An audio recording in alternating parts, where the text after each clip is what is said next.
Cotton Wall until May, you know, Tommy will definitely want to fight the Southpaw next to prepare him for Luke. You know, and Luke will want someone similar to Tommy to try and prepare him for the fight. But ultimately, we're that close to that fight now.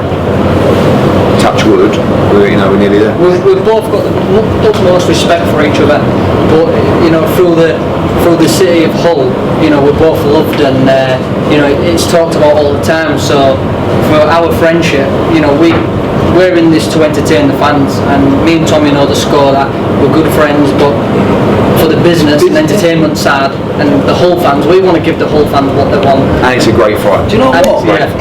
Whatever happens in the fight, there's no disgrace in it anyways, because whatever happens afterwards, we'll both shake hands afterwards and we'll be out with each other afterwards. Yeah. Listen, this is a dream job for me. I can't believe it. We're doing what we love. It's not as good as saying it's true. I'm sick of hearing your voice. Eddie, have you ever seen May the 30th, you spoke to Casey, and you celebrated it, and are you aware that that's the same day that thousands of people are going to be leaving Hull because Hull FC play Hull KR that day in Newcastle? Do you like rugby, Jim? Oh, you haven't thought that? May the 30th is Rugby League's Magic Weekend in Newcastle. May the 30th is the date that KC Stadium have asked us to take. That's because there's nobody in Hull. Yeah, fantastic. So we probably won't be doing it. Change that day. Switch that date around. To go to the KC, you'll only get a very limited window, because what they'll do is they'll dig the pitch up straight after the season. They won't want you to go anywhere near it. Old KR, I've got no problem going to Craven Park at all. They treated us fantastically last time. They've got a new stand as well, which will increase the capacity. It won't be 30,000 like we get at the KC. But, you know, the commercial director, we spoke in the week, and he said, actually someone tweeted me about the rugby thing after I talked in the ring, but at the end of the day, the summer works. But the KC Stadium will be a lot more restricted time-wise. It's Craven Park, mate. It's a rugby pitch, so they'll say, look, they're not going to dig it up, the KC, because they did that last year. No, but they'll always they've obviously treat made the window for you, because the rugby team's so but they'll always treat the pitch as well during that period. And that was the problem we had last time. We wanted to go to the KC, but remember you was in on the meeting, but they were digging it up, and it was, you know. It's a rebrand the pitch. Thanks for that. Can I just ask Tommy a question, and that is, have you ever produced a shot like that, do you think, in your career before? Yeah, but it was a lucky shot. I actually meant that shot tonight, and it's funny because I was actually practicing it just as we come out one week, catching shots and returning shots, and that's what I'd done in there. But yeah, the WBC International title at City Hall, it's mad, you know, there was only 1,200 people there that night, and all these people there tonight. It's weird, the last year, it's been crazy. Your reputation's grown, hasn't it? Probably, as Eddie says, a lot of thanks to Luke, of course. Stuff, isn't it? Nah, that's for no reason. It's his hard work as well, you know what I mean? Obviously, we might have come to Hull, but without Tommy doing his hard work and putting we're both helping each other now. But the initial was Luke bringing goal back to the city and getting that homecoming at OKR. And listen, I say it in every interview and every time I get a chance to make it clear, my initial shot of, you know, these big shows because of that man and this man here. And don't forget he come back from the loss at Craven Park. Yeah, I mean, I was shows a lot. I didn't want to say that. But ultimately, you know, I think that he came back from that defeat on a huge. The wholesalers. And you know, he came back and he built and he won, and now, you know, you'd have to say that in terms of where he is in world boxing, he's ahead of Luke Campbell at the moment. You know, because of the performances, because of the record, because of the wins, and after tonight, you know, Luke's right after the Brazwela performance. He's right chomping at his heels. Listen, that Brazwela, he's a tough and a tricky customer, and for you to get him out there, that speaks volume, because listen, I was in good nick for that fight, and I couldn't get him out of there, so it just makes our fight more and more interesting. Oh yeah. You just can't remember. I mean, I couldn't get him out there early. But looking at your fight, Luke, and talking about Brazwela, What about that? would you say that that's your best pro fight of the 9 that you've had so far? Yeah, of course, you know, it was my biggest test. You know, I was up against a very tricky customer, very experienced, tough guy. You know, just watching his last fight here with Tommy, you know, fight of the year, you know, we know he was game and he was very confident and coming to win. So we knew this was my toughest test by far. But you know, as you've seen in the ring, each fight I've had, I've got better and better, and you know, it's only extra time behind me. Hopefully I'll keep progressing. When we talked at the weigh-in, we talked about it being a step up, and that's what Eddie had always Yeah, you know, said. But did you feel that was happening out there in the ring, that Braswell was a better opponent than before? You know, from round one I hit him with some cracking shots, and the previous opponents I've boxed would have been out straight away.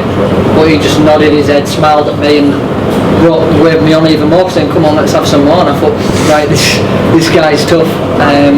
So I just had to stick to what I was doing. The fight before me, he was in there for the world title against Dan Jordan. That was a world class fighter, and I thought he won that against Dan Jordan. Trickier than you think. Yeah, he is. He was marvellous. clever in there. You know, he was good footwork, very elusive, and it wasn't an easy guy to fight. But you know, I just listened to my team and went in there and did what I needed to do.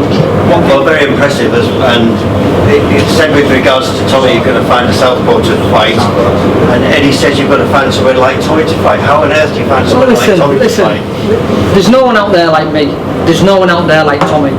But you know, it's different styles, whatever else. But you can never mimic another guy. But you can sort of fight similar styles, but it's not going to be the same guy, because that guy's got different reactions, different timing, and all that type of stuff. But you can fight similar opponents in style-wise. But you know, that fight is. We've got other guys so in front much of at us. stake. Yeah. And 30,000 people there. By the way of Hull's talking, gonna be mental. and the people, and just the talk around the town, you know, in the full city, everybody's just so behind me and Tommy. It's crazy, it's unreal. And due to Tommy's success and my success and the shows that we have in Hull, we've created this, obviously, with Eddie Hearn bringing himself and Sky Sports. So we've got this man to thank for giving it our opportunity to put performances like that on and get the crowd going. Yeah, so.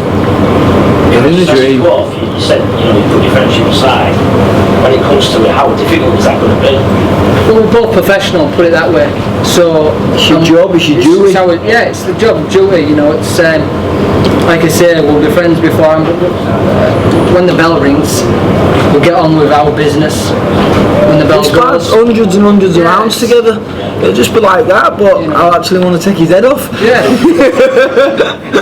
Yeah, you know, that's boxing, and this is the good thing about boxing, is that you get two gentlemen that have respect for each other, and you know, we can go out there and put our hearts on the line, and once it's all done and said, we can shake hands and you know, whatever happens, and be friends, and may the best man win and continue in their success.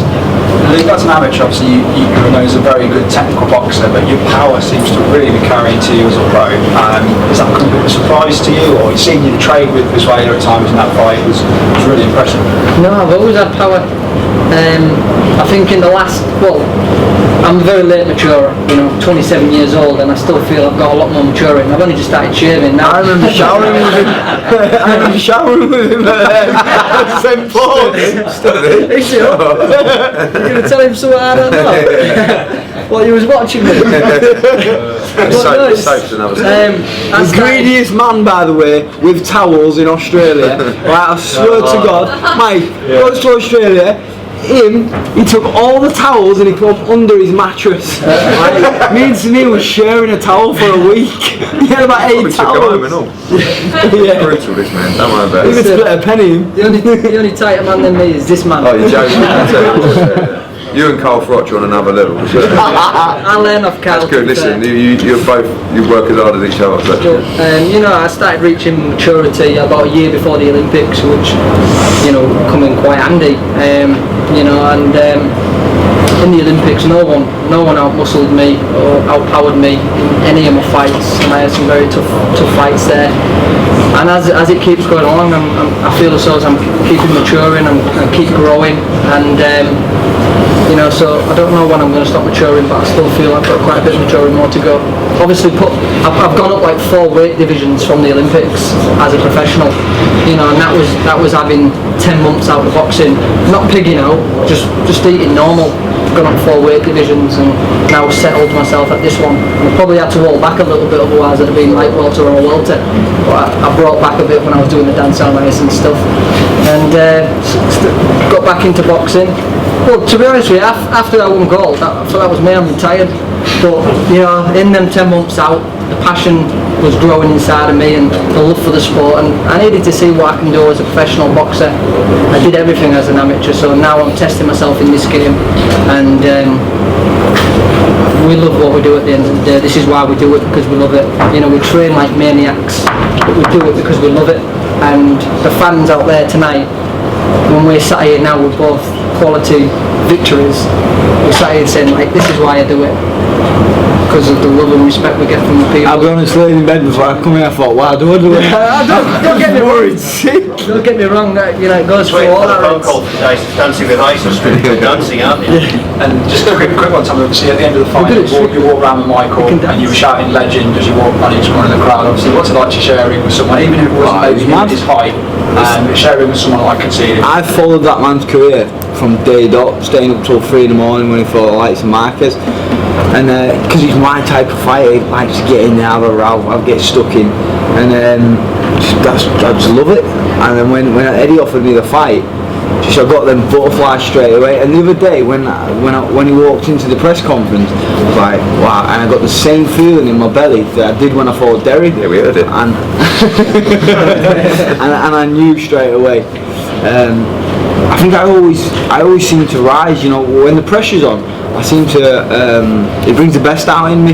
It always has done as an amateur, and it definitely brought the best out in me tonight. And I'm a bit lost for words at the minute. I thought I'd have been coming out of that ring, you know, in a hard 12 rounder, battered and bruised, you know, scraping a win. I thought I was in for, you know, a hell of a war, and I was ready for a hell of a war.